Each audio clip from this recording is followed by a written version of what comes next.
Ողջույն, եթերում գրակ գրաքաղաքական պոդքասթն է, արձակագիր Հայկ Հովյանը եւ գրականագետ Թագուհի Ղազարյանը։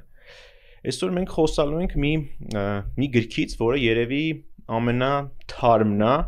այսքան ժամանակ մեր ընթերցած գրքերից, Ալինա Պողոսյանի Նապաստակի գլուխներ հագած գիրքը, 2025 թվականին լույս տեսած գիրք է, շատ թարմ գիրք է, ու մի ուրիշ հետաքրքրություն էլ ունի այս գիրքը ու տարբերվում է մեր մյուս ընտրած հեղինակներից, որ Ալինա Պողոսյանը այս գիրքը գրել է Հայաստանից դուրս ապրելու ընթացքում Միացյալ Նահանգներում ու կարելի է ասել միգրանտի դիտանկյունից է նայում, հայ միգրանտի դիտանկյունից է նայում իրականությանը, որը նույնպես կարծում եմ մեր ազգին բնորոշ մի հատ տենց գիծ է, այդ սփյուռք ասածը, հա, ու դրա մի մաս կազմող, այսպես չակերտավոր ասած դրսահայերը, հա, այսինքն վերջի մի 10-15 տարվա ընթացքում տեղափոխված հայերը, որոնք դեռ Հայաստանի հետ այդ իրանց սերտ կապը, թե բարեկամների տեսքով, թե իրենց հոգեբանական կապը դեռևս շարունակում են պահպանել ու իրանք էլ մեր հանրության մեջ տենց դիրք ունեցող ու տեղ ունեցող մի հատ խումբ է ու շատ հետաքրքիր է այս գիրքը կարդալ հենց այդ տեսանկյունից քանոր մենք սյուժե ենք սովորաբար ներկայացնում այս անգամ մտածում որ կարելի է մի քիչ ուրիշ ձև փորձել դա անել քանի որ գրքի սյուժեն ավելի շատ տենց մտորումներ են հերոսների մտորումներն են Կարծում ճիշտ կանենք 4 գլխավոր հերոսներին ստեղծագործության իրանց ամեն կտորը առանձին ներկայացնենք ինչ կասես եթե սենց փորձենք ներկայացնել թե ինչի մասին է գիրքը Փորձենք այք նախ ողջույն ես չհասցրի ողջունել երկրորդ բանը գրքի հետ կապված որ ուզում եմ ասել նա որ սա միակ գիրքն է առայժմ մեր կարդացած գրքեր մեր քննարկած գրքեր որ ես առաջին անգամ եւ հաղորդումից առաջ եմ կարդում Չեմ կարող ասեմ ես իմ մասին Տառացիորեն այսինքն բոլոր գրքերը առնվազն երկրորդ անգամ էի կարդում ու տառացիորեն 1 ժամ առաջ եմ վերջացրել գիրքը ու ճիշտն ասած մի քիչ բան է ցակուցրիվ են չկազմակերպված են բաները տարբերություն են գրքերի մտքերս տարբերություն են գրքերի որոնց շուրջ այդպես կոնցեպտուալ ինչ որ բաներ հասցրել էի մտածել երկար ժամանակ եմ ունեցել այդ մասին եւ այլն ու սյուժեի մասին որ ասում ես հետաքրքիր բան ունի ու նաեւ զրուցակից չգիտեմ ով որտեվ գիտեմ որ շատ քիչ ընթերցող ունեցած գիրք է շատ քիչ մարդկանց հա լսարանի համար կարող է դա լինի տարբերություն մնացած գրքեր որոնց դեպքում համոզմունք ունեմ որ շատ մեծ տիրաժներով առնվազն Հայաստանի մասշտաբով ծախված է ու լիքը մարդկանց հետ կարող եմ խոսել։ Ինչ վերաբերում է սյուժեին, հեղինակը շատ հետաքրքիր է գրում ու անդադ խապկանք կա թե դու ինչ որ իրադարձություն սյուժեի մեջ ես, ինչ որ իրադարձություն է տեղի ունենում, բայց իրականում առօրեական կենցաղային պատմություններ են ու մտորումները այդ կենցաղային պատմությունները սյուժեի տպավորություն են թողնում առերևույթ, ինչի դեպ ես շատ եմ սիրում պատմության մեջ, պատմությունների մեջ բոլոր ժանրերի պատմությունների մեջ ինձ ինքը միշտ ավելի գրավիչ է, քան դրամատիկ զարգացումները։ Դրա համար հեշտ եմ կարդացել եւ հաճույքով ու հետաքրքրությամբ եմ կարդացել, եթե ինձ մի քանի սյուժետային գծեր հետաքրքրել են, երևի կերպարների միջոցով հենց կբացահայտվի, եթե ուզում ես այդ դիտանկյունից խոսենք, պատմությունը մի քանի միգրանտ ընտանիքների մասին է, որոնցից մեկը բոլորովին վերջերս է գնացել, դեպս գիրքը հետաքրքիր կլիներ ինձ լսել քեզ այն դիտանկյունից, որ դու մեր բոլոր գրքերին ասում ես ակնհայտ է, որ իրանք բանից պարտությունից առաջ են գրվել եւ հաղթողի հայացք կա, որի հետ ես սովորաբար բանավեճ ունեմ, այս դեպքում մենք ունենք պատերազմից հետոյի գիրք ու հետաքրքիր կլինի քո մեկնաբանությունը այդ թեմային, որովհետև պատերազմը շատ դոմինանտ է բնականաբար 20 թվականից հետո գրված գրեթե բոլոր գրքերում հիմնական թեման է պատերազմը 3 ընտանիքներ են Միացյալ Նահանգներում ապրող, որոնցից մեկը հետազոտող է, մեկը միայնակ կին, եթե դա կարելի է ընտանիք ասել, տենց ինչ որ կապվածություն ունի մի տղամարդու հետ չաթերն են երևում ժամանակ առ ժամանակ եւ ամենաշատ երևացող այն հետազոտողը ունի կին, որը բանավեճ ունի ամուսնու հետ, դեպ ինձ ընդհանրապես հետաքրքրած ամենաշատ հետաքրքրած թեմաներից մեկի շուրջ իմ ամբողջ կյանքում արդյոք հնարավոր է հետազոտել վիճակագրական տվյալներով ցավը, թե պետքա փորձառել։ Էս է իրանց բանավեճը, այդ պատերազմի փորձառության շուրջ, որտեղ մեկը հետազոտող է, մյուսը ասում է, որ դու պետքա քո մարմնով փորձառես պատերազմը, որպեսզի կարողանաս բան անել։ Դրա վերաբերյալ լավ որակյալ դատողություններ անես, այդ բանավեճին գուցե առիթ լինի անդրադառնանք, մյուսն էլ սովորական ընտանիք է, ավելի շատ կենցաղի մասին, Մարտունի ընտանիք։ Վարդուհու եւ Մարտունի ընտանիք, ովքեր եկել են Միացյալ Նահանգներ պատերազմից հետո, դա գրքի վերջում հասկացվում, գրքից առաջ չի հասկացվում, ըստ երևույթին իրենց երեխաների եւ հատկապես որդու համար ավելի ապահով աշխարհ տեղափոխվելու միտումով այդ գիծը, որ որդիներին այդպես ձերքերը որդիների հետևից բարձած մայրեր են վազում, հա, ինչ որ անդադ այդ գիծը վերադառնում է, որպեսզի իրանց գրկեն, փրկեն ու ինքը նույնիսկ տեղ մի հատ միտք ունի Վարդուհին, որ ասում է այդ մայրերից շատերը, որոնք փոքր ժամանակ իրանց որդիների հետևից վազել են, չեն իմացել պատերազմի մասին, որ գալու է մի ժամանակ, որ չեն կարողանալու ձերքերը բարձած վազելու են եւ չի լինելու որևէ մեկը որ գրկեն ու այս անդադ իր փոքրիկ որդու հետ է նաեւ այս գիծը տանում, որը փոքր երեխա է մի քանի տարեկան ու նույնիսկ տենց դերվակ կա, որ ինքը իսկապես վազում է փողոց մեքենաների, նարինջների հետևից ու քիչ ամնում մեքենայի տակ ընկնի ու այդ մի տեսակ բան կա, այդտեղ իմ զգացողությամբ պատմություն կա այն մասին, որ դու քեզ հետ քո ազգային ճակատագիրը տանում ես ընտանիքիդ հետ, փոխադրում ես այն միջավայր ուր գնացել ես ու նաև վերջում ինքը անդադ փորձում է երրորդ երեխա ունենալ եւ հղիանում ագրքի կեսին վերջում չի ունենում երեխային ու ըստ երևույթին դա կապված նրա հետ, որ այնտեղ ավելի ապահով է երեխա ունենալը ու ինքը անխուսափելի ճակատագրի պես է, ճակատագրապաշտության պես է դիտվում, էլի որ միևնույն այդ պատերազմի մեջ մխրճված պետության ազգի զավակը էլի չի կարողանում էլի այդ հանգիստ ամերիկյան ապահով դինջ հորանջող պայմաններում էլ փրկի իր երեխային ու երբ վերջի կերպարը որ դու ասում ես վաչոն նկատի ունես, վչոն ավելի ճիշտ, իր մասին էլ դու խոսի որ ինքը հայաստանցի է, բանան եմ փոխանցեմ էլի խոսքը թե չկարողա մինչև հաղորդման վերջ խոսամ, հետո այդ սկրիվանից Ես համեստորեն լռում եմ ու վճոն միակ կերպարն է երևի այդ նկարագրված կերպարն է, ով Միացյալ Նահանգներում չի ապրում է Հայաստանում բայց ինձ տենց կարդալուց ինչն էր տենց շատ տենց փորձում էր, հա, ինչ որ բաներ գտնել նախ գնացողների հայ տարբեր ընտանիքների մոտիվացիայի դրվագն էլ է շատ հետաքրքիր կոնկրետ Վարդու ու Մարտունի դեպքում որոնք տենց հասարակ ընտանիք են Հայաստանում էլ են ինչ որ հասարակ կյանքով ապրում ու Միացյալ Նահանգներում էլ իրանց գործունեությունը տենց Մարտունն աշխատում էր ինչ որ մի մեքենա վաճառող ընկերությունում որպես մենեջեր Վարդուին տանը զբաղված էր երեխաների դաստիարակությամբ ի հակադրություն Տիգրանի ընտանիքի որը որ գիտնական էր համալսանում էր դասավանդում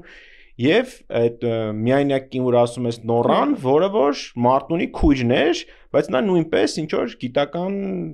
շրջանակներում էր այսինքն այստեղ հետաքրքիր տարբերություններ կա ու Տիգրանը վաղուց էր հեռացել Նորան Մարտունը ինձ շատ հետաքրքիր էր այդ գնացածների մոտիվացիան նաեւ կոնկրետ Վարդու ու Մարտունի դեպքում դες ինձ ոչ թե այդքան ու ես ես որ հիմա պատմում եմ նաև ոնց որ համեմատում եմ իմ շրջապատի փորձառությունների հետ ոչ միայն երեխաների այդ երեխաների հարցին հենց կանդրադառնանք երեխաների բանն էր այլ այնտեղ նաև խոսք կար որ ոնց որ այդ անընդհատ Մարտունի ծնողների մասին ինչ որ խոսակցություն կար մոր մասին կար որ անընդհատ խառնվում էր ինչ որ իրանց ընտանիքի գործերին եւ ես կարծում եմ այդտեղ ավելի շատ հայկական այդ մեծ օջախի տրամաբանությունից փախնել բայց Վարդուն սիրով է մտածում այդ բանի ընտանեկան մեծ հետաքրքիրն ինչ է ինքը Ամերիկայում է դա սիրով բան անում բայց որ ինքը պատմում է որ միջև այդ տպավորությունն է որ շատ դեպքում նաև իրենք փախնում են այդ օջախ ասած հասկացությունից ու Վարդուհու դրտմամբ որտեվ Մարտուն անընդհատ մեղադրում է որ ասում է դե դու բան արեցիր որ մենք եկանք հասանք ստեղ եւ այլն ու Բայց գրքի վերջում մենք մարդուն դավաճանության մեջ եմ եղադրում պատերազմ գնացած լինելու բերումով, ասում եմ դու դավաճանեցիր ու ոնց որ երեխաներիդ ուզում էիր որ թողեի, դա դավաճանություն է ընտանիքի նկատմամբ ու ինձ թվում է այդ շատ ներընտանեկան հարաբերությունների մեջ մխրճվելու բանն է, այդ ազգային ճակատագիրը ոնց է դառնում ընտանիքի հարաբերությունների մաս։ Ես իմ շրջապատում եմ դա տեսնում, որ թվում է թե դա երեխաների համար է, բայց իրականում շատ դեպքում դա այդ մեծ օջախ ասած հասկացությունից ինչ որ փախնելու մեթոդ միջոց է։ Ինչպես։ Նորանուր էր փախչում։ Դա ամեն մեկինը տարբեր է։ Հիմա ոնց որ քննարկում ենք Վարդու ու Մարտունի դեպքը, ես իմ շրջապատում օրինակ դա երբեմն նկատում եմ, որ ինչ որ երիտասարդ զույգ չի կարողանում ամեն դեպքում անկախանա այդ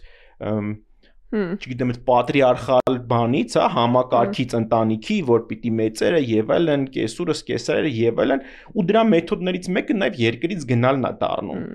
որովհետեւ թեկուզ առանձին ապրելով մեկ այդ խառնվելը շատ է լինում, ու դա նաեւ մոտիվացիաներից մեկն է, ու կոնկրետ ավելի նույնիսկ երկրից գնալով այդ խառնվելը շատ լինում։ Բան չասեցի, կոնկրետ Վարդու ու Մարտունու դեպքում ես այդ գիծը նկատում էի, ու ինչն է հետաքրքիր է, որ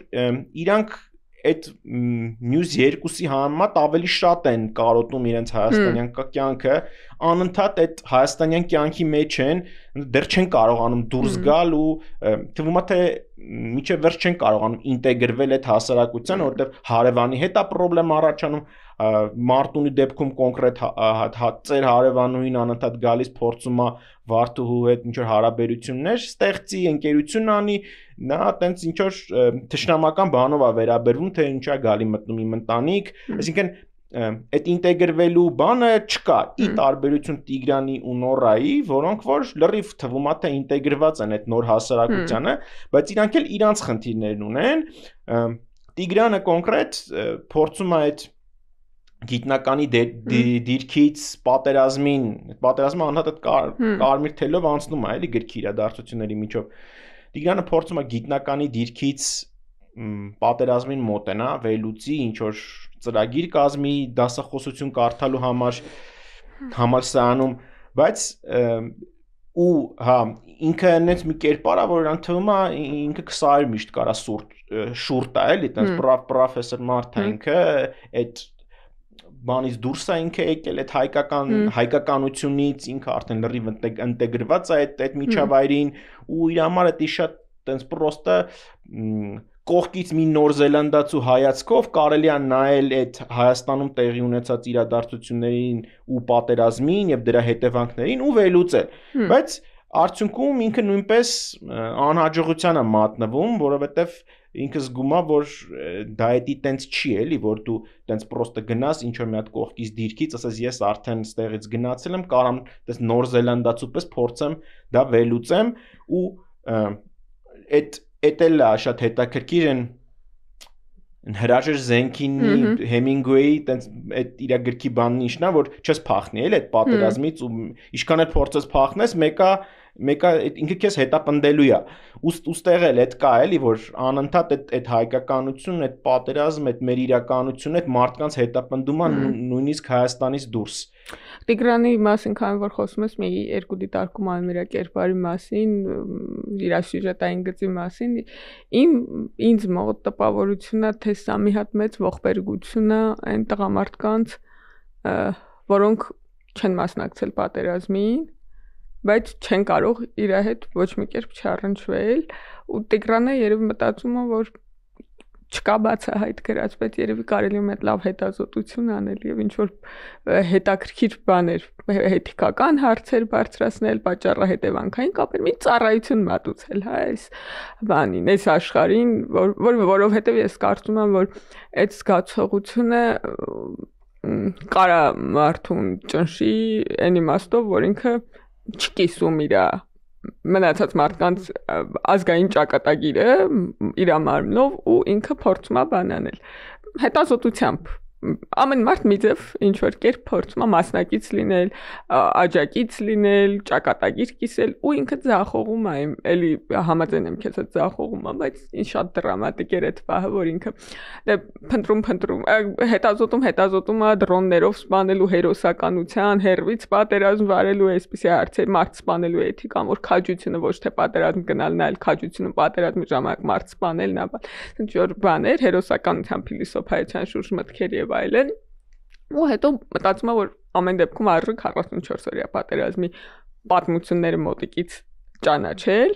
ու տենց մի հատ դրվագ կա, որ ինքը ուզում է սրճանի Google-ում 44-օրյա պատերազմ ու ստեղնաշարի վրա հայերեն չկա, այսինքն ինքը այդքան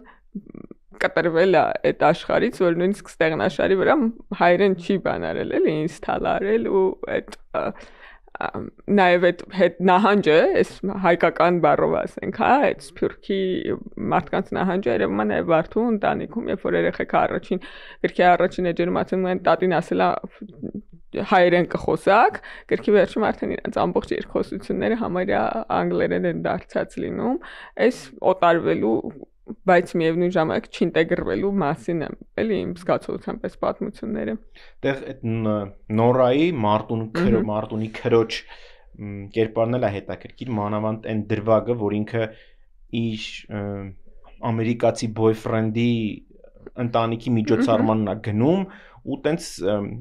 նապաստակի ինչ որ կերպարանքով տենց party է, հա, ինչ որ որտեղ որ բոլոր ինչ որ կերպարներ են հակած, հակուստներ։ Ու երբ որ ինքը տենց հասկանում է, որ չեն ճանաչում այդ գլխարկի տակ ով է, այդ ինձ երևի գրքի մեջ ամենաշատ դուր եկած հատվածն էր, թե միջև այդ նորան անընդհատ նկարագրվում է մի կին, որ այդ հայկականությունից լրիվ է դուրս եկել ու արդեն համարը լրիվ ինտեգրված է այդ ամերիկյան հասարակությանը ու ինքը այդ երբ որ իր դեմքը թաքցրած է դիմակի տակ ինքը մեկ էլ տենց ինչ որ հաճույք է ստանում այդ ամերիկացիներին շփոթեցնելու, բանանցան հասկանալի իրավիճակներ դրազնիչ անելով, հա, որ ու տենց փորձում ոնց որ վրեժ լուծի, էլի, ամեն ինչ գթասերտության համար, մեծահոգության, կարեկցանքի, այդ բանի Վարդուհու են իր հարևանուհու հարաբերություններն են, այդ չարությունը բանի մոտ, Մարտունի մոտ դրանից է առաջանում, ինչ կարեկցանք, մեծահոգություն, գթասերտություն ունի, այդ ամերիկյան բան վերամբարձ բան, էլի, մարդասիրություն, որից իրանք ներվայնանում են։ Այդ ինձ ամենաշատ տենց բան արած, տենց չեմ ասա հուզած, բայց տենց բան արած դրվագներ, էլի, ոնց է այդ ինտեգրված կինը, որ թվում է թե ինքը էլ տենց ամեն ինչից պիտի գոհ լինի, էլի, այդ հասարակությունից, որ իրան այդքան տեղ է տվել է սարել են արել։ Բան նորան առանձնահատկություն ունի, որ ասում է, բանը, որ ոչ թե այդ ընդհանուր բանի մեջ, չէ, միգրացիոն, հոսքերի մեջ այդ խնդիրների մասին խոսելիս, որ ասում է, այն ինչ որ փախստականը, ինչ որ երկար տեքստ կա, ասում է, կորցրեց դառնալով բան փախստական ես կորցրի իմ տունը, բայց նորան ասում եմ ոչ, ես ձեռք բերեցի իմ տունը, այսինքն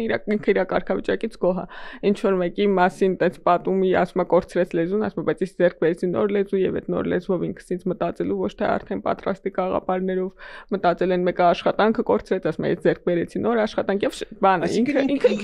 հարմար է իր միգրացիան, երջանիկ միգրացիա է։ Դա տենց success story է Իրանը, բայց երբ որ իր դեմքը թաքնվում է, ինքը տենց դեմքը բացվում է, էլի։ Մի անգամից այդ բանը պայթում է իր մեջ, որ նույնիսկ այդ իր հանդեպ լավ վերաբերմունքը ինքը տենց փորձում է վրեժ լուծի։ Ու այդ լսի մի բան էլ կար, այդտեղ որ ասում եմ մենք 301 թվից քրիստոնյա ենք Վարդուհին հարևանին, ասում եմ ոչինչ, հինը միշտ չի որ վատ է։ Իմանին այդ բանը, այդ զգացողությունը բանի հայկականության որ դու բան ես, տենց հինավուրց ես եւ հետեւաբար բոլորից ինչ որ բանով առավել է դառնում, ասենք մեկը ամերիկացին ասում է դե լավ ոչինչ այդքան է վատ չի։ Ստու այդ վիրավորական է, ինչու՞։ Ու հիմա այդ 4 մարդկանց պատմությունները որ նայում ենք թվում է թե բոլորը տենց ինչ որ ձև ֆեյլ եղած պատմություններ են, հա, անհաջողության, ինչ որ մտածմունքների, ինչ որ ողբերգության բաժին կա մեջը, ու ես տենց գրքի վերջում հասկացա, որ այս պատմության մեջ միակ կերպարները, որոնք որ հաջողված են, դա երեխեքն են։ Հա։ Որովհետև այ իրանք ու հետաքրքիր կերպ է էլի գրած գիրքը, որ անընդհատ այդ Մարտունի ու Վարդու երկխոսության մեջ երեխաները անընդհատ մեջ են ընկնում, հա, ոնց որ իրական կյանքում երկու հոգի խոսում են, թե փոքր երեխա կա, ինքը չի թողալու մարդիկ խոսան։ Այդ շատ տենց բան է, հա, ասենց այդ շատ առօրյական է, էլի կյանք կա մեջը, թե ոնց են անընդհատ երեխեքը մուզիկ նայում խաղանում, փչացնում, բլոջ բերում, հա, բայց երբ որ իրանց դիալոգն ես կարդում այդ երեխեքի, այ իրանք այդ բոլոր խնդիրներից արդեն դուրս են։ Իրանցը արդեն հաջողության պատմությունն է։ Իրանք իրաց մուլտիկն են նայում, ուզում են, չգիտեմ, Lion King-ի մասին նայեն, էս անեն, այն անեն, արդեն ինտեգրվել են այդ հանրությանը ու էդ էլ է հետաքրքիր, չէ, որ մենք միշտ ասում ենք այ ինչ անում ենք երեխաների համար, կամ հատկապես արտագաղթողների մի զգալի հատվածը, ոնց որ դու ես զրույցի սկզբում ասում երեխաների համար են գնում այդ գիծը անընդհատ կա, հա, մենք հեչ, այ ինչ անում ենք երեխաների համար ենք անում, այս գրքի մեջ դա տենց տպած է, էլի, սենց հաջած է այդ բանը, որ այ երեխաների դեպքում, հա, ծնողներն ինչ որ հոգեբանական խնդիրներ ունեն, էս ունեն, այն ունեն, բայց ինչ անում ենք երեխաների համար ենք անում ու երեխեքը այս պատմության միջի հաջողություն ունեցողներն են։ Ես ամեն դեպքում տենց է եկալու։ 3-ից 4 հատ թեմա կա մոտավորապես, որ ուզում եմ քեզ հետ քննարկել, ինձ հետաքրքիր կլինի այդ մասին քո բաներ լսել։ Նախ վերնագիրը ոնց է ինքը ներկա, ինչքան է ներկա։ Հախուռն ենք խոսում գրքից, դե բայց գրքի բովանդակությունն էլ է երևի տես թելադրում, որտեղ տենց ինչ որ հստակ սյուժետ չկա։ Նապաստակի գլուխ հագնելը կերպարը հիշում է, որ ինչ որ հաղթանակից զբոսայգի գնացող մի հատ կերպարը, բանկ նապաստակի ֆիգուրայով փուչիկներ ծախող մի հատ մուլտիաշնի կերպար է հիշում իրանց տամպատու հենց որ նայում էր ու ասում անհասկանալի էր ինքը ինչ սերի էր, ինչ տարիքի էր, ինչ հույզեր ուներ, ուրախ էր որ գնում է այդ աշխատանքին, տխուր էր։ Մի խոսքով ինքը աշխարհից մեկուսացված լինելու պատմություն է, բանա անկալումն է իրա, թե ինչա, ինչ այդ կերպարին որ տեսնում եմ, մտածում եմ որ ինքը աշխարհից այնքան մեկուսացած է, որ ասում եմ ինքը որ բան ասեր իրան, չէին լսի իրան, որ դրսից բան ասեին ինքը չէր լսի, որ ներփակված կերպար է ու այդ բանի նորայի քո պատմած պատմության մեջ այդ ներփակված կերպարը հայտնվում է ինքը իր իսկական էությամբ, հա, այսինքն մի կողմից ինքը աշխարհից փակվելու մասին է, մյուս կողմից իսկ իրական էությամբ բացվելու, եթե գոնե նորայի օրինակով ենք տեսնում, բայց ինքը շատ տարբեր տեղերում է հայտնվում։ Նապաստակի գլուխ հագած մարդը կոնկրետ Վարդու դեպքում այդ նապաստակի գլուխը ոնց որ իր համար միջոց է, երբ որ ուզում է դիմացինին լրացնի ու դա չի կարող արտահայտի, ինքը դες մտովի պատկերացնում է որ դիմացինի գլխին ինչ որ այդ նապաստակի հանդերձանքը իջնում է ու ինքը դրանով փորձում է լրացնի։ Այստեղ նաև այդ անալոգիան կա, որ ինքը այդ նապաստակի գլուխն օգտագործելով փորձում է լրացնի դիմացինին։ Ինձ նաև գիտես ինչն էր հետաքրքիր, նաև մենք անընդհատ ամեն հաղորդման մեջ խոսում ենք այդ գրելու ժամանակը, կարդացող, բայց նաև հետաքրքիր է գրողի տեղը ու ընթերցողի տեղը, հա, մենք հիմա սա ընթերցում ենք որպես հայաստանցի, բայց էդ էլ է հետաքրքիր բայց մի հատ բան այս նապաստակի մասին մի բան թռանք, այդ ուզում եմ էլի նաև այդ մասին խոսենք, որ ինքը բանին է, այդ դրոնների օպերատորներին է տենց Երևակայում դրոններով խփում են, այսինքն այդ շատ հետաքրքիր բան է, ինքը պատմում որ բանը այդ մարդիկ ովքեր հետևում են, առօրյան են տեսնում, թե ում պետքա խփեն, իրանց ավելի մարդկային են տեսնում, դրոնների օպերատորները ու ավելի բարդ է դառնում խփելը, հետևաբար մարդասպանությունը պատերազմի ժամանակ ավելի ծանր բեռա քան նախկինում, ընդհանրապես պատերազմի այդ ամբողջ փիլիսոփայությունը ջարդվել է, այդ հերոսականությունը չկա, որ դեմ դիմաց կանգնենք սրերով իրար հետ ենք մեկս ուժեղ լինի բարի արդար սկզբունքային մյուսը բան ուժեղ թույլ մի խոսքով այս ամբողջ բանը փիլիսոփայությունը փշրված է պատերազմի ու ինքը այդ փրկում է այդ մարդկանց կամ սփոփում է այդ մարդկանց իրենց նապաստակի գլուխներ հագցնելով ու աշխարհից մեկուսացնելով որտեղ ասում դե առօտ կարար գնար գործի դրոնի օպերատորը հետո իրիկունը գնար տնեցիքի հետ հաց ուտի իրիկունը քներ իր տանը այդ պատերազմը չի այդ ուրիշ պատերազմ է էլի դե իրականությունից փախնելու բանն է էլի այդ նապաստակի գլուխի իմ ընկալմամբ ամենայն դեպս այդպեսին է որ դա իրականությունից փախնելու ձևն է իրականությունը շրջանցելու մեթոդն է ու երևի թե դա էլի մարդկային կյանքի մի մաս է, երբ որ այդ դրոնների ցուցադրության ժամանակ որ ծափահարում են, ասում 170 թիրախի է խփել էս մեկը,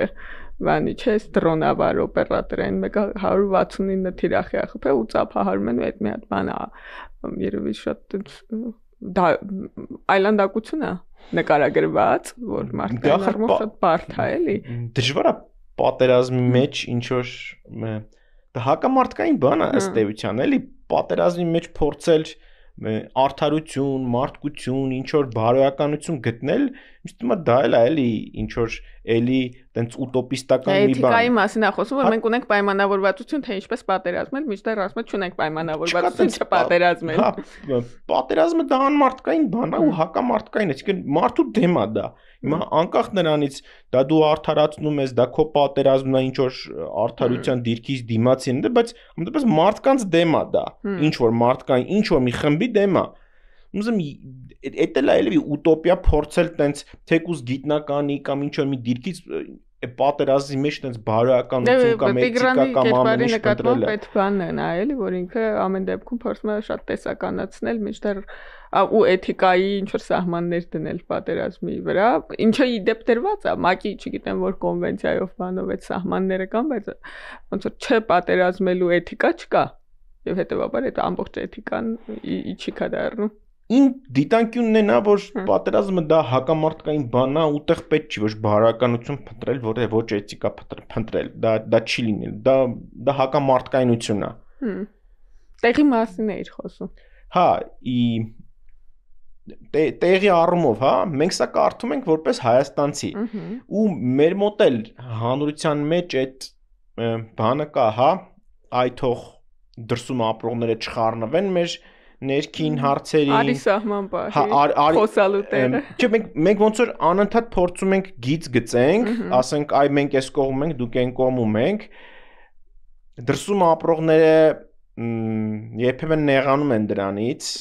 քանի որ իրանք էլ իրանց փաստակներն ունեն օրինակ մի մասն ասում է իմ ծնողներն օրինակ այդտեղ են ապրում ես նույնպես հավասար շահառու եմ ոնց որ դու որպես կամ ինչ որ մեկը որը այդտեղ անմիջական ռիսկերի կրող է էս էլ է հետաքրքիր գիծ էլի հիմա նույն ասենք պատերազմի մասին վերաբերմունքը եւ այլն այ ոնց պիտի մենք որպես Հայաստանում կարտածող ընթերցող այդտեղ դիրքավորվենք էսի մեր կարմիր գիծն է արեք մի անցեք մեր այս կողմը թե ամեն դեպքում այդ գիծը կարելի է անցնել ում է կարելի է անցնել ում չի կարելի է անցնել էթիկայական հարցեր է ցանում էլի ստեղ հա բայց դա պատերազմին չի վերաբերվում այլ վերաբերվում է մեր խնդիրները մենակ մեզ են վերաբերում մենք միայն պետք է խոսանք այդ խնդիրների մասին դրան ինչ որ պատասխաններ գտնենք կամ պատասխանատվություն վերցնենք մեր վրա թե այդ դրսում ապրող մեր ազգակից ասեմ մեր հայրենակ չգիտեմ ինչ ասեմ հա մեր քույրերն ու եղբայրները դերևի ամենաանշարժ բանն է որ կարելի է ասել մեր քույրերն ու եղբայրները այ իրավունք ունեն իրանք էլ տեղ խոսք ունենան, ինչ որ ազդեցություն ունենան, թե մենք ասում ենք, չէ, դուք մի խառնվեք այս սրան։ Օրինակ, այդտեղ գիրքը կարդալուց այդ բաներն էլ է, էլի առաջանում, տենց այ ոնց ասա պետք ընթերցել, էլի, ասենք ինչ ձև պետք է վերաբերմունք ցույց տալ, հա, դրսահայի, ներսահայի, կարող ինչ որ տենց շատ մարդկանց ինչ որ վիրավորական կլիշեներ են դրանք, մա չգիտեմ ինչ ասեմ, որ ոչ մեկի զգացմունքները չվիրավորեն, բայց որ փորձենք հասկանանք, թե այս Հայաստանում ապրողները ու Հայաստանից գնացածները, այ ոնց պետք է հարաբերվեն իրար հետ։ Եկար հասար մի հատ թեմայի, որ ինձ ամենաշատն է հետաքրքրել գիրքը կարդալուց, այդ իրանց Օհանավանի հողն է։ Այս սյուժետային գծի մասին ասենք, որ Օհանավանում հող ունեն Մարտունն ու Վարդուհին, որը ինչ խնդիրներ ունի անօրինական ջրագծեր, հարևանների հետ խնդիրներ, ոստիկանություն, վիոլաջուր, դատարան եւ այլն, եւ այդ խնդիրներով զբաղվում է Վչոն, ով որ Մարտունի ընկերն է, որը մնացել է Հայաստանում եւ անմիջականորեն կարա բանանի այդ խնդիրներով զբաղվի։ Ոստեղ մի հատ հետաքրքիր դրվագ կա, որ Մարտուն մտածում է, որ այդ հողը իրական Վչոյին է պատկանում։ Ճիշտ է, կադաստրի թղթով Մարտունինն է, Բայց քանի որ վճոն ամբողջ խնդիրները այդ հողի կրում է իր վրա վճոն, ինքը առավոտը ծիրիկուն ինչ-որ տրուբաների հարցերով է բանա, չգիտեմ, դատարան միլիցիա վիոլա ջուր, չգիտեմ, ինչ-որ բրիտանական ընկերություն հարևան պապի են, մյուս հարևան, այդ հողի հարցերով ինքը փոքրիկ հողակտոր է, բայց վճոն ամբողջ օրը այդ հողի հարցերով է զբաղված։ Մարդուն կյանքում ինչ-որ կրիտիկական պահ է գալիս, որ իրան աշխատանքից ուզում են ազատել կինը հղի է, ու ինքը պետքա վաճառի այդ հողը, բայց ինքը մտածում է, թե ես վճոին կծախեմ, որովհետև այդ հողը իր խնդիրներով վճոին է պատկանում, ու եթե դու ուզում ես հողի հետ կապված խնդրեմ չունենաս, դու պետք է հող չունենաս, եթե հող ունես, անդադ ինչ-որ հարցեր են ծագելու, որոնցով պետքա զբաղվես։ Եթե դու իր նկատմամբ սեփականության իրավունք ունես, դու պետքա նաև այդ հարցերով զբաղվես, մինչդեռ սեփականության իրավունք ունի մարդուն, իսկ հարցերով զբաղվում է վճոն, ինքը ասում է արդար է, որ վճոինը լինի այդ հողը, ու մտածում եմ, որ ես մի հատ հանգիստ ժամանակ լինի, որ ես այդ հողի փողի կարիքը չունենամ, ես կուզենամ, որ վճոն դառնա այդ հողի տերը, որովհետև վճոնը իրական զբաղվող է այդ հողով, իրական հոգ տանող է այդ հողի մասին։ Ոստեղ հողը բնականաբար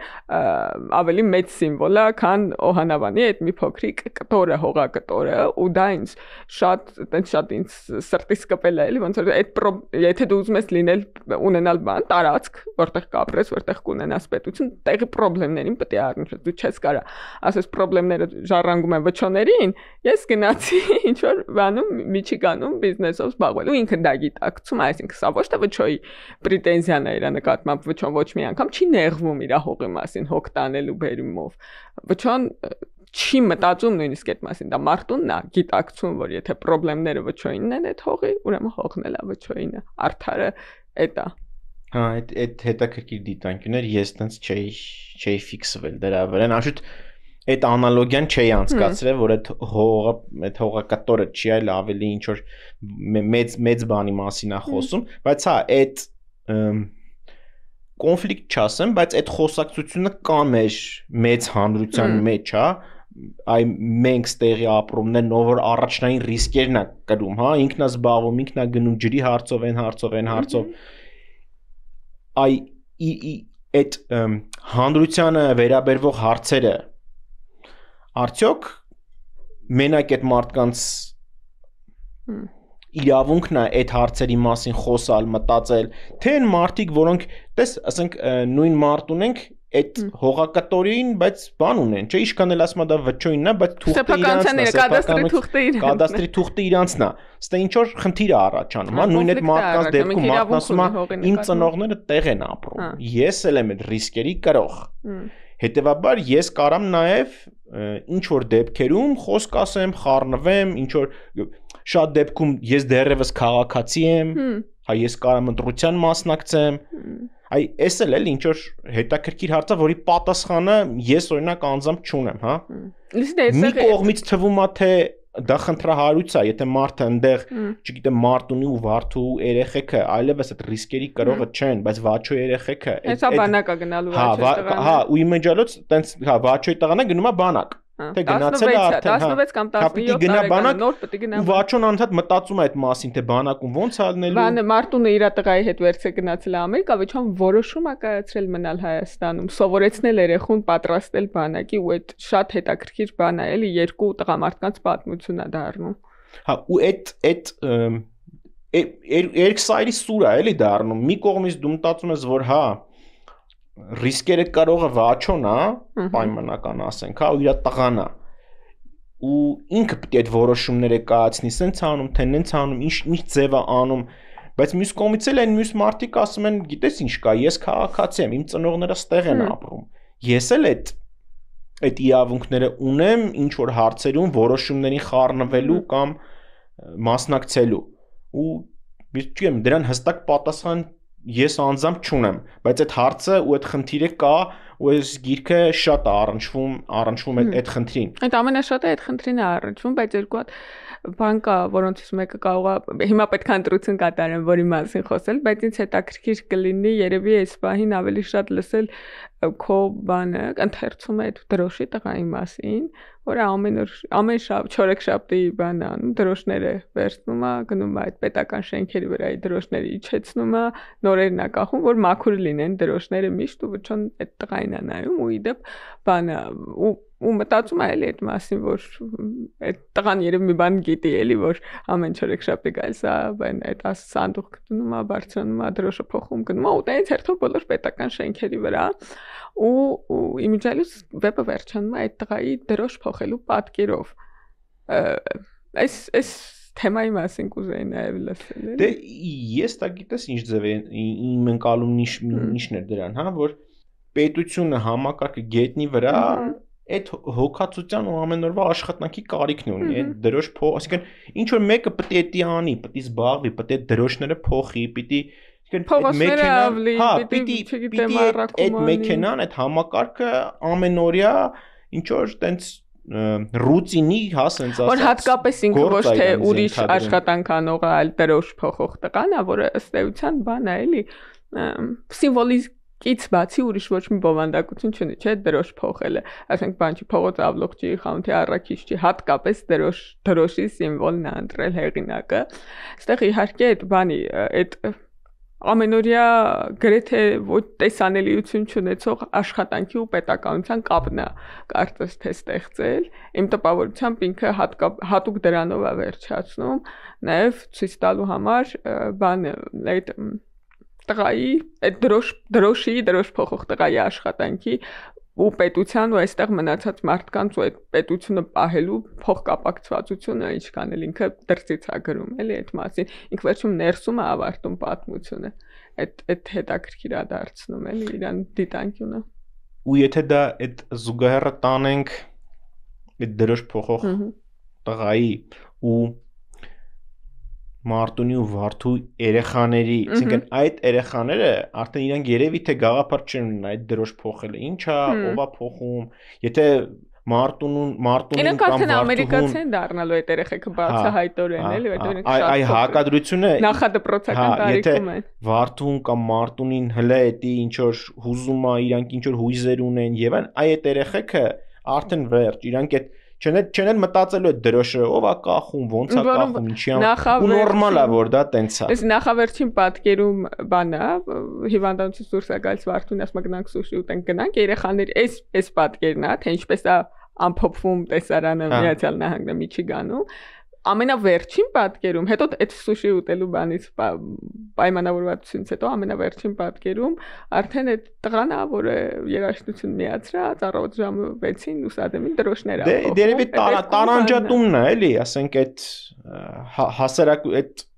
հասարակության այդ երկու խմբերի այդ Լևոնի ու Լյուսի ու այդ դրոշ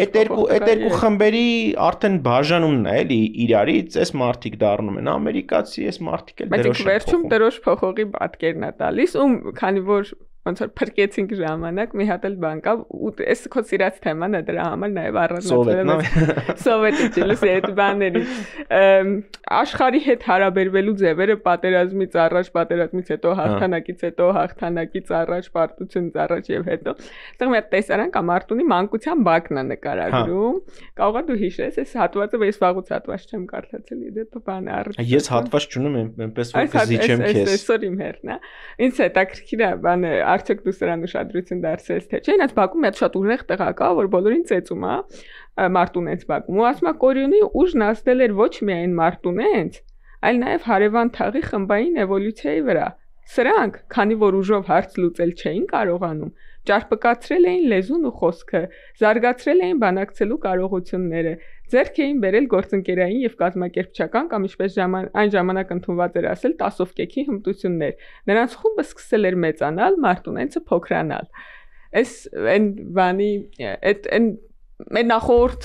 դրվագների խոսակցությունների մասին որ հիշում եմ որ դու բանի Պաչյանի վեպում էիր ասում որ ինքը իր միջավայրի հետ այնքան բանը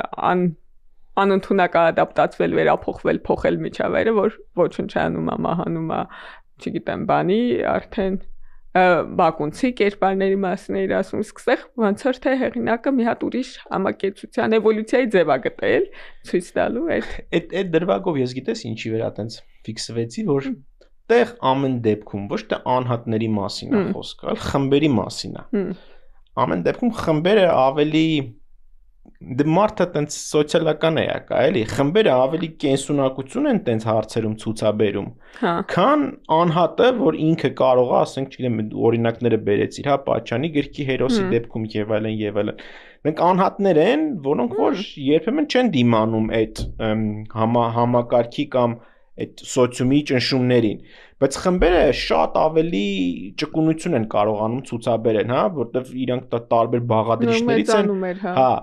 էս էլ է խոսում են մասին, որ համակարգը, խումբը, որը դրա գերադրական աստիճանը վերցնենք պետությունը, հա, ավելի պետությունը որպես համակարգ, ոչ թե անհատ, ավելի մեծ ճկունություն կարա ցուցաբերի, քան անհատը։ Այդ մենք էլ չէ անընդհատ մեր մոտ այդ խոսակցությունը կա, որ չգիտեմ, մեր կուսակցություններն են անձնակենտրոն, պետությունն է անձնակենտրոն, իշխանությունն է անձնակենտրոն, որ դա պրոբլեմա մեր համար, այդ անձնակենտրոնությունը պրոբլեմա, որովհետև երբ որ դա դառնում է խումբ, սոցիում, ինչ որ կոլեկտիվ պատասխանատվություն կամ կոլեկտիվ ուղեղ, ինքը ավելի մեծ ճկունություն է կարող ցուցաբերել։ Ոստեղը չէ խմբերի մասին է խոսում, որ այս մի խումբը կարողանում է ավելի մեծ ճկունություն ցուցաբերել։ Բայց այստեղ ինչն է ինձ հետաքրքիր, ասում եմ, երբ որ տեսա, որ ուժեղա ուժով կռվելով նրան չի հաղթի, սկսեց նոր հմտություններ ձեռք բերել ու այդ քո ասած կոնտեքստներում հետաքրքիր բան է, էլի պատմություն է դառնում, ինքը փոքրիկ է, բայց մեծ հետաքրքիր պատմություն է դառնում, թե ինչպես ուժի հետ հարաբերվել։ Խոսքն էլ ավարտենք այս հմտություններ ձեռք բերելու ունակության վրա, հիմա երևի մեր այդ քույրերն ու եղբայրները, որոնք Հայաստանից դուրս են, ավելի մեծ համակարգեր են տեսնում, ավելի մեծ համակարգերի հետ են շփվում, երևի իրանց այդ միսիա չասեմ, բայց հա ինչ որ Տիգրաններ, հա, փնտրում ինչ որ մի բան անի, պատերազմի գոնե ինչ որ մի բան անի, այդ դա երևի դա կարա լինի, թե փորձ փոխանցել մեզ, թե այդ մեծ ու ավելի կատարել համակարգերը ինչ ձև են աշխատում, որտեղ այդ հմտություններն ու այդ ունակություններն էլի փոխանցելու բան են։ Արի սրա վրա ավարտենք այս հետաքրքիր գրքի քննարկումը։ Շնորհակալություն։ Ես էլ եմ շնորհակալ։